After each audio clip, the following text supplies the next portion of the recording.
What is up guys? Welcome to another episode of GearHead PH. And in today's video, mag-change oil tayo kay TMX 155. So, kung bago ka pa lang sa channel na to, hit mo na yung subscribe button and notification bell para wala kang malagpas ng mga videos and updates. So, let's get started. Alright guys, so ito yung mga kailangan natin sa pag-change oil ng TMX 155. So, kailangan natin ng 24mm na wrench or liabe. Tapos kailangan natin ng funnel or imbudo para sa pagsasalin ng engine oil, basahan, and itong 1 liter na 10W40 na engine oil. So ito, Petron Sprint fully synthetic. First time ko siyang gagamitin kasi ang lagi kong ginagamit dati is Shell Advance na 10W40 na synthetic based. So ito, try ko naman yung iba. So ito fully synthetic na, kaya medyo mataas-taas na mileage yung pwedeng takbuhin bago i-change oil ulit. So let's go.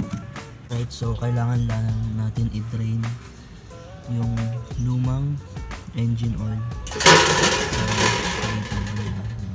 Bali, bubuksan lang natin to, tapos hayaan lang natin mag-drain yung engine oil.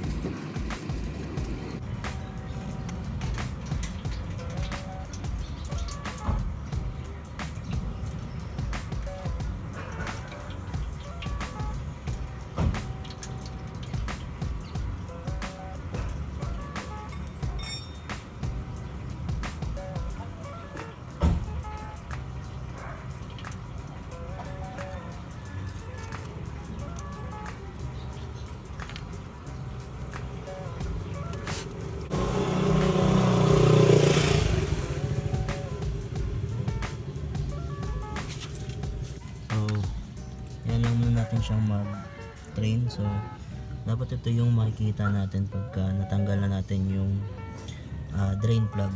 So meron siyang filter para sa laan, tapos yung spring. So pagka medyo wala nang tumutulo, so itatagilid lang natin ng konti, i-slant lang natin ng konti yung motor para wala talagang matirang engine oil.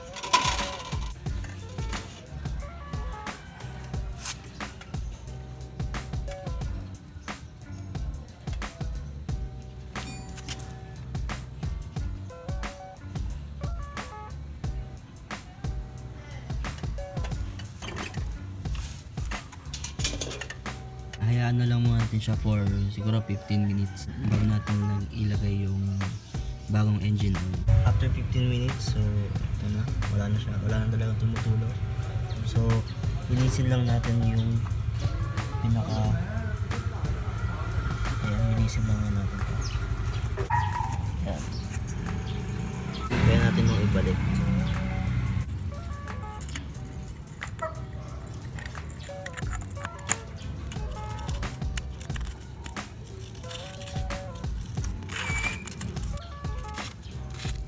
So hand tight lang muna.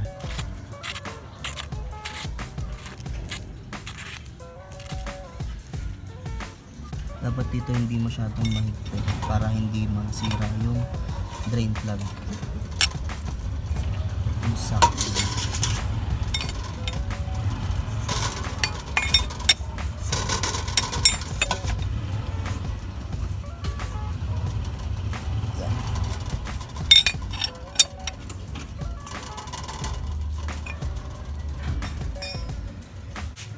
Okay, so ready na tayo para magsalin ng bagong engine oil.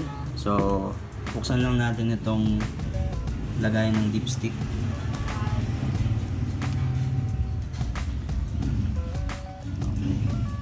Lagay na natin yung funnel para hindi makalat. Ang recommended para kay TMX 155 ay 1 liter na engine oil. Pero ang gagawin natin dito is dahan-dahan muna natin siyang isasalin. Hindi natin isasalin ng diretsahan yung buong 1 liter. Siguro mga 3/4 lang muna yung isasalin natin. And then, check natin yung dipstick para tansyado yung ating engine oil. Okay, so sa pagsasalin nito, kailangan nakaganto para smooth yung flow.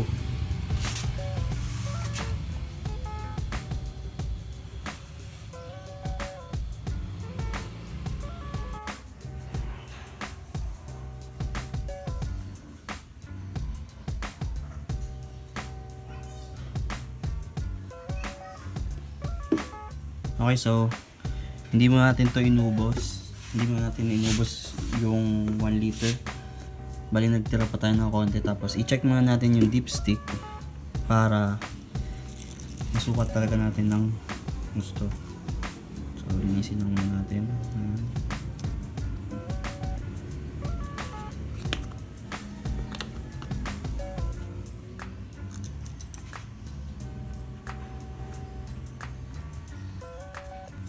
Tingnan natin yung level.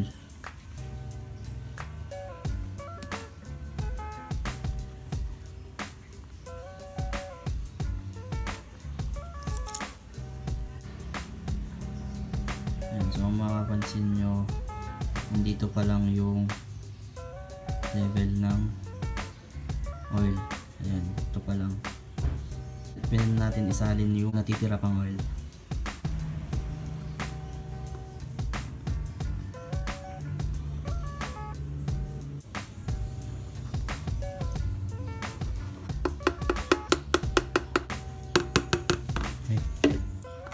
Very good. Perfect. So, check ulit natin yung level ng oil niya. Okay.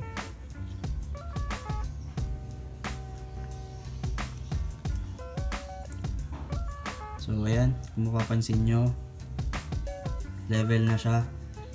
Sakto lang yung lagay natin ito. Ayan, ayan yung level niya. So, ito pwede na natin siyang ikpitan. Ayan.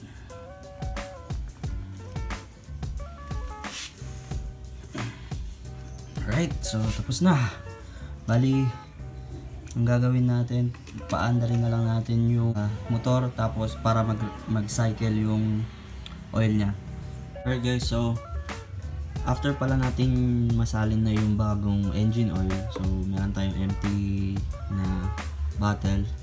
So dito natin sasalin yung lumang engine oil para ibigay sa recycling shop or sa mga motor shop. Tumatanggap sila nito. Wag nyo itatapon ito sa mga kanal kasi hindi siya umahalo sa tubig. So mas okay na ibigay na lang, isalin natin to, tapos ibigay natin to sa mga motorcycle shop kasi may mga kumukolekta doon ng may mga nagkokolekta doon ng lumang engine oil.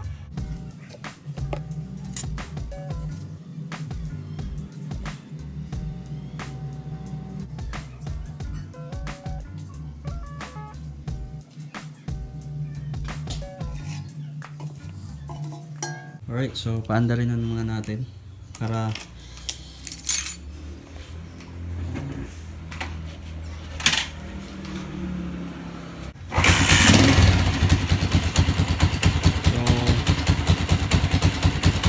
yan lang natin siyang mag-cycle.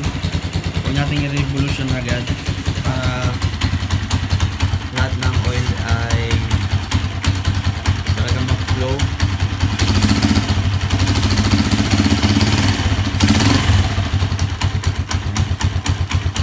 Yan lang natin siyang mag-cycle. Kaya siguro mga 5 minutes para talagang so, hintay lang tayo 5 minutes. So, check natin kung may mga leaks. So, wala namang tagas. So, ibig sabihin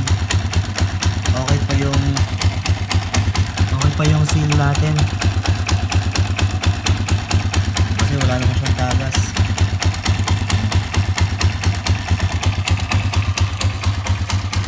Okay, so yun na.